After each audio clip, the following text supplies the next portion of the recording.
Красноярск. Вы только послушайте, как звучит название этого города. Красноярск. Красный Яр. Красный в том смысле, что красивый.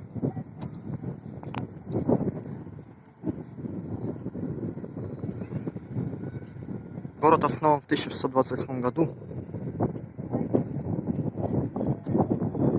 И вы просто не представляете, в каком красивом и уникальном месте этот город находится.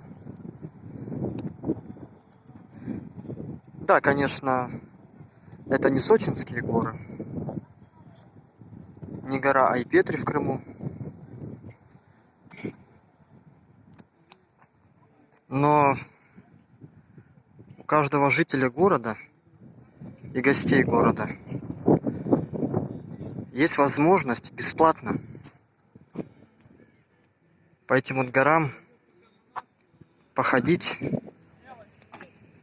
в удивительные походы, насладиться красивейшими и пространными видами.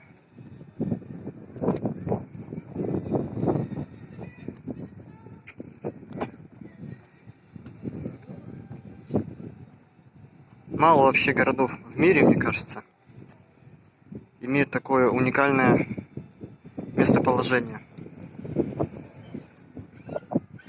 Красноярску очень повезло.